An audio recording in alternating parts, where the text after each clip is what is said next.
Aloha, everyone, and welcome. Welcome to this presentation put on by Hawaii History Day, a program of the Hawaii Council for the Humanities. It is my pleasure to come and talk to you today. My name is Ryan Koo. I am your robot, virtual presenter for this workshop, but I am also an assistant professor of history at Windward Community College. In addition to being a professor, though, I've also worked with the Hawaii Council for the Humanities for a number of years now um, on History Day. So let us get started, everybody.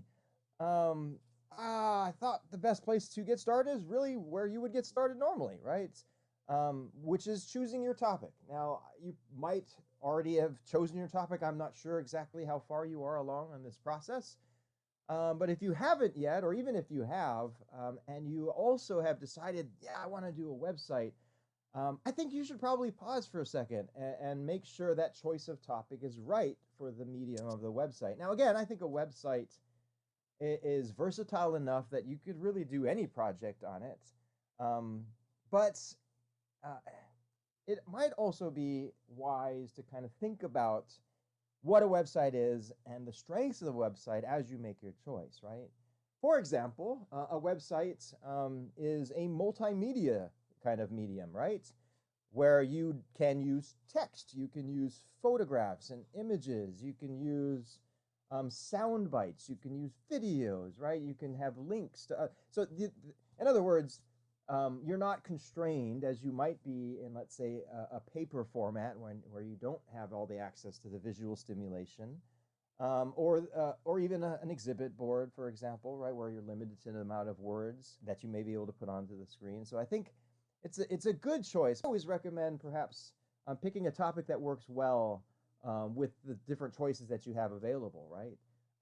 So if if you pick something from, the BCE period, let's say you do a project on the Hittites, right? Well, that might be great, and you obviously could make a really good website about that. But you might be missing some things, right? You might be missing, I don't know, maybe the video kind of aspect that you could be using in the website, because as far as I know, they didn't really have video technology back then. Whereas if you were doing, let's say, a project on World War II, where there was, we do have film records of the era, you could then incorporate those types of sources into the project itself, not just the kind of footnote, right, and packed away in your bibliography, but instead actually in the project, right, part of the page itself that the audience can kind of investigate for themselves. Um, and so I guess if the topic doesn't seem to be a good fit for the website for whatever reason, you might consider choosing another topic. Um, or if you really, really are diehard on your topic and it just doesn't feel like the website is the right fit for it, maybe you could consider going to another format entirely. The next thing I wanted to talk to you about, which is really fundamental, research is first and foremost most important, I think, right? Sure, you can have a flashy looking website that's super slick and full of bells and whistles, but if the research isn't strong, the project isn't strong, right? And in fact, we tell judges this as coordinators, even during their orientation, that you really should concentrate more on the content rather than, let's say, the aesthetic quality to it, right? So that's where I always would start too. Once you get your topic, then the next thing before you start putting anything together is just like, what's out there, right? What do we have for primary and secondary sources? Hopefully, again, you know the difference between them.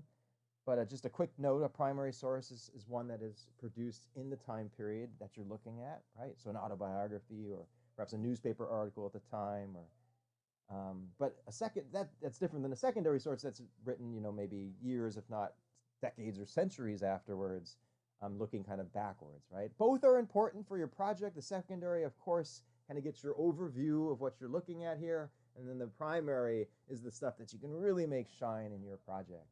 And so think about that when you're going through these sources, right? Think about how each of these primary and secondary sources can improve the website, particularly the primary ones, right? Because again, you have the website, you can use it in so many different ways, but one of the smartest ways is to then embed them, if you will, those texts or those sources into the project itself, right? So that it's not just like reading about it in the works cited page, but the audience then can like absorb it for themselves, right? Wow, look, it's an actual like copy of the Declaration of Independence. You can almost reach out and touch the kind of, wrinkled paper that it was written on. Hopefully you see where I'm going with that, right? In other words, they can immensely improve your project. I mean, on the one hand, you can have a project that has a great narrative in it and tells the story really well. And then you have the next project next to it that does the same thing, but also then it provides you with a host of different primary and secondary sources. And if you're wondering what we love more as judges, the primary sources are always the more impressive. If you can find a host, and not just that, but an eclectic variety, not just pictures, but texts and documents and journals and maybe letters to editors or official state letters of state. Again, it really depends on the topic that you chose for this year. Primary documents, again, are always powerful, even as just images, right? So even if it's the text itself, you have a photograph of the document, right?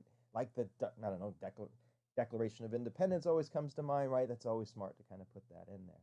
And then if you didn't know, I thought I would just mention that while you're creating your works cited page, as you're collecting all of this, be sure to be wary of which one is a secondary and which is a primary.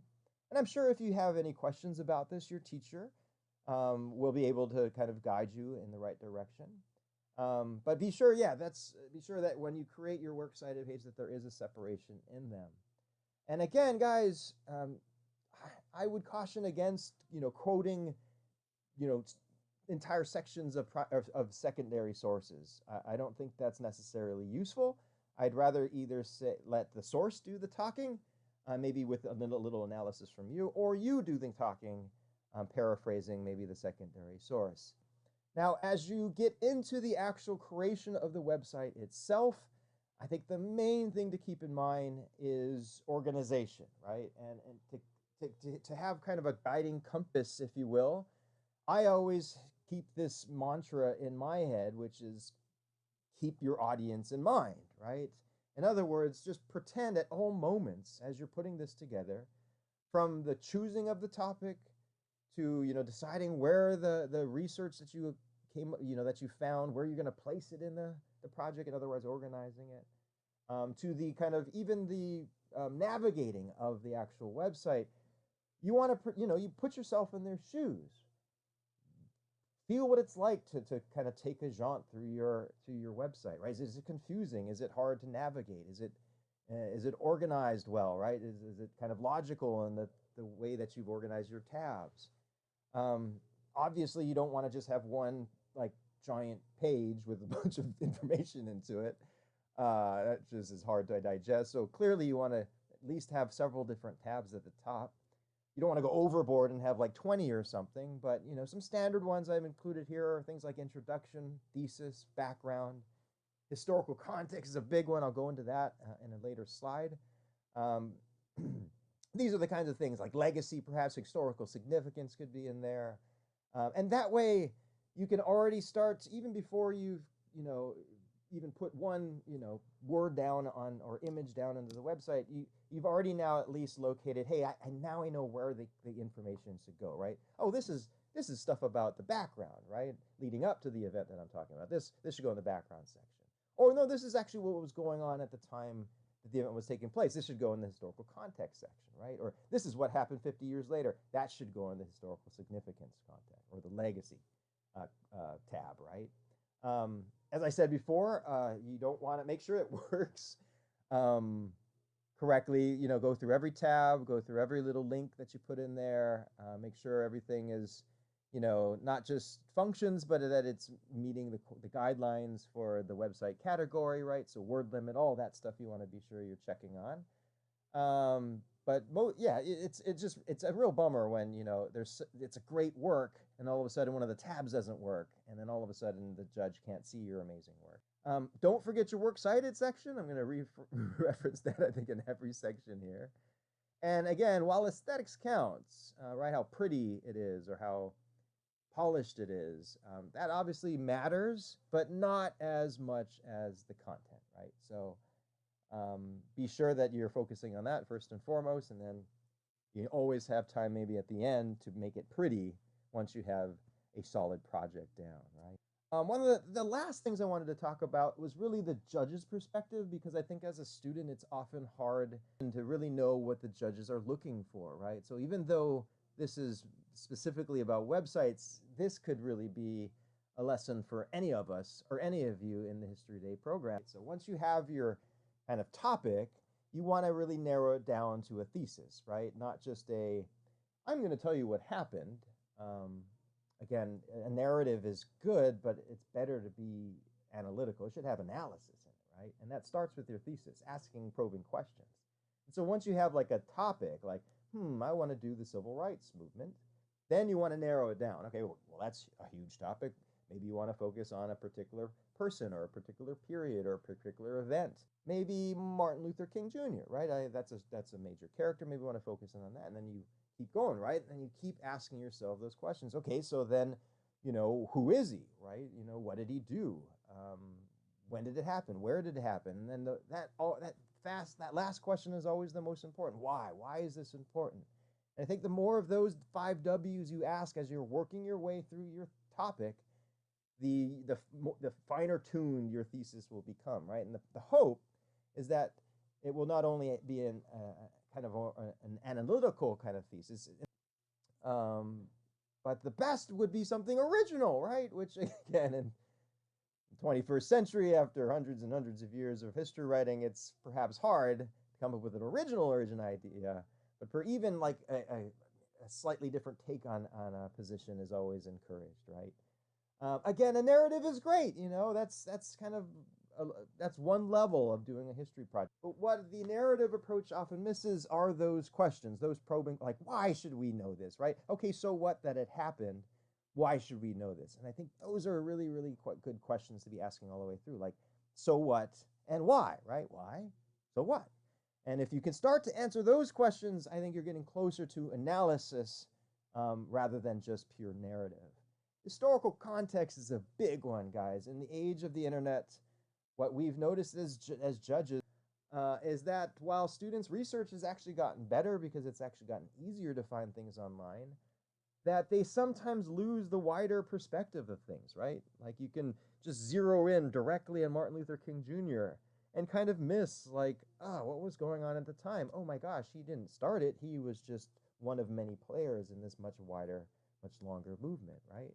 And so the more of that kind of what was going on at the time question that you can capture in your project, the stronger it's going to be. 2 more things I would say. I'll start, I guess, with, a little out of order. Maybe I'll go to historical significance and legacy.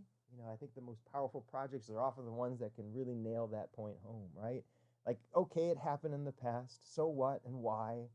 And then to show like the legacy of that, not only the immediate one, what happened in the aftermath in the next few years, perhaps, but then the long-term, the medium and long-term legacies. Does it still have an impact today?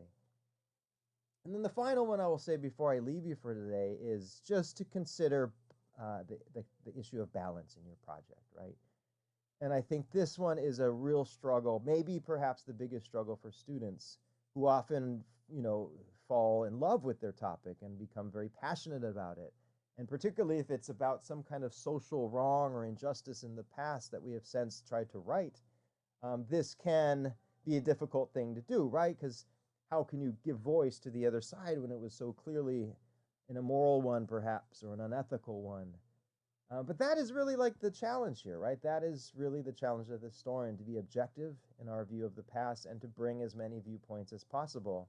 And then perhaps to let the audience judge for themselves, right? I mean, you can lead them, you can have a perspective in here, of course, and in fact, that's what your research should do. But at the end of the day, what your project should do is be convincing, right? Be convincing of whatever argument you're trying to make, whatever point you're trying to make, or whatever question that you're trying to answer. And I hope that what we listened to today was useful in any way. Be it specifically about a website and the design, the organization, the execution of it, or if it's more just general lessons about History Day projects, no matter what the format you choose. with that, guys, I think I'll end it. I look forward to maybe having some give and take in our question and answer period. But if not, thanks for listening and have a great day.